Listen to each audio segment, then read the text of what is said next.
you are completely exhausted, not from work, but from the endless, suffocating performance of making sure no one is ever upset with you.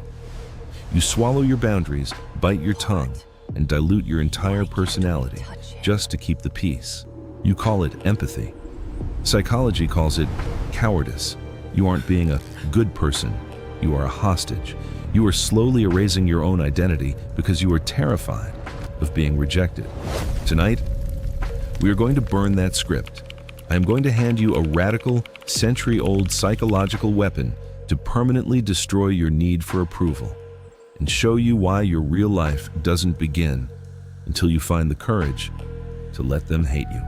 We all tell ourselves a comforting lie to survive. We believe our past dictates our present. You think you are anxious, stuck, or angry because of something terrible that happened to you years ago. Society tells you that your trauma built the prison you currently live in. But Adlerian psychology takes a sledgehammer to that wall. It states, brutally and without apology, trauma does not exist. You are not a victim of your past. You are the architect of your present. If you are terrified of leaving your comfort zone, you aren't paralyzed by a past failure. Instead, you are actively manufacturing that fear right now. Your subconscious goal is to avoid the humiliation of trying and failing again, so you weaponize your past to keep yourself safe. You think your anger is a force that suddenly takes control of you? It isn't. You fabricate the emotion of anger in a split second as a tool to intimidate someone into submission. This is called teleology. It means every negative emotion you feel is a tool you are choosing to pick up.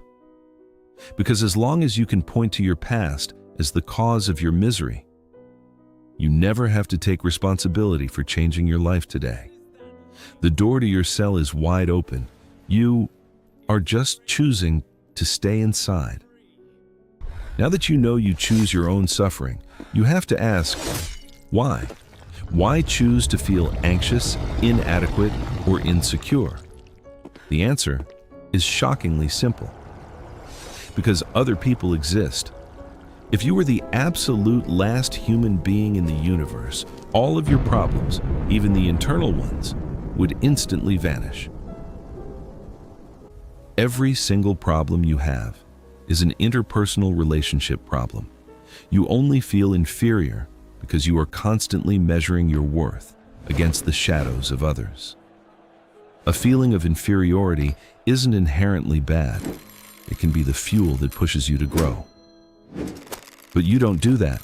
You weaponize it into an inferiority complex. You use your perceived flaws as the ultimate excuse to never step into the arena. It never stops, does it? Because of this, you have turned the entire world into a vertical ladder.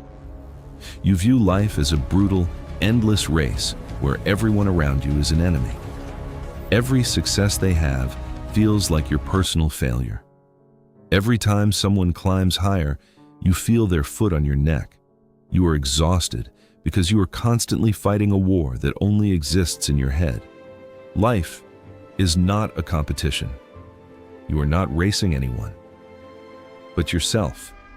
The exact moment you step off that vertical ladder and realize the people around you are comrades, not competitors, the world ceases to be a terrifying place. If life isn't a competition, why do you still feel trapped? Because you are addicted to the desire for recognition. You believe that if you aren't praised, your life has no value. But living to satisfy the expectations of others means you are handing them the script to your own life. You are a puppet, begging for applause. Adler offers a brutal tool to cut the strings: the separation of tasks. In any situation, you must ask one question: whose task is this? Who ultimately bears the consequence of the choice? Believing in your work, setting your boundaries, speaking your truth, that is your task. Whether someone else thinks you are a genius, a fool, or a villain, that is entirely their task. When you try to manipulate how others perceive you, you are arrogantly trespassing into their minds. It is the ultimate form of self-centeredness, perfectly disguised as being a good person. You must draw a terrifying, invisible line in the sand. You drop their strings, and you forbid them from pulling yours. This brings us to the ultimate cost of true liberty. Freedom is not just the absence of physical chains. True freedom is the courage to be disliked. If no one hates you, it means you are constantly compromising your soul to appease the masses. Let them judge. Let them misunderstand. That is their task, not yours. Once you sever the strings of approval, you face a new danger: arrogance. You might think freedom means becoming a selfish, isolated tyrant, but you are missing the biggest piece of the puzzle. You are not the center of the world. You are merely one tiny point on a massive, infinite map. To find your true place, you have to destroy the very foundation of how you connect with others. Society runs on vertical relationships, a constant hierarchy of judging, rebuking, and praising. But Adler warns that praise is actually a poison. It is nothing more than a tool a stronger person uses to manipulate a weaker one into obedience. It reinforces the hierarchy. You must tear down the vertical ladder entirely and replace it with horizontal relationships. This means treating everyone, regardless of their age, status, or wealth, as an absolute equal. You do not look up to anyone, and you do not look down on anyone. Instead of offering condescending praise, you offer genuine gratitude. This brings us to Adler's ultimate goal: community feeling.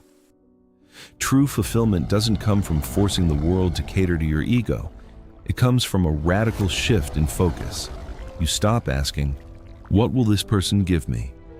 And you finally start asking, "What can I give to them?" To truly reach that feeling of community, you must build 3 final pillars. First, self-acceptance. This is not blind, delusional positivity. It is brutally assessing the hand you were dealt, accepting what you cannot change, and focusing entirely on how you play the cards. Second, unconditional confidence. You must trust others completely without requiring proof. If they betray you, remember, that is their task, not yours. The third pillar is contribution. Your worth is not defined by what you achieve, how much money you make, or how much praise you consume. Your worth is simply the profound, quiet realization that you are of use to someone else, even just by existing. But to do any of this, you must awaken from the grandest illusion of all. Society taught you that life is a line, a treacherous mountain you must climb to reach a destination called success. Adler says this is a lie. Life is a series of independent, disconnected dots. There is no past to hold you back. There is no future to guarantee your happiness. There is only the intense, blinding reality of the here and now. Life is a dance. If you are obsessing over the destination, you aren't dancing. The journey itself is the entirety of the meaning. So, drop the heavy luggage of their expectations, step into the light, and begin your dance. You now hold the tools to dismantle your own prison. You know the mechanics of your fear, and you have the weapon to cut the strings of approval. But the courage to be disliked is just one map in a world that is fundamentally designed to keep you lost and obedient. If you are finally ready to stop being a passenger in your own life, if you want to understand the profound psychological frameworks hidden inside the world's greatest books, and arm yourself against the illusions of society, click the playlist on your screen right now. We are building a library of cinematic storytelling to wake you up. Welcome to the new world. Keep dancing.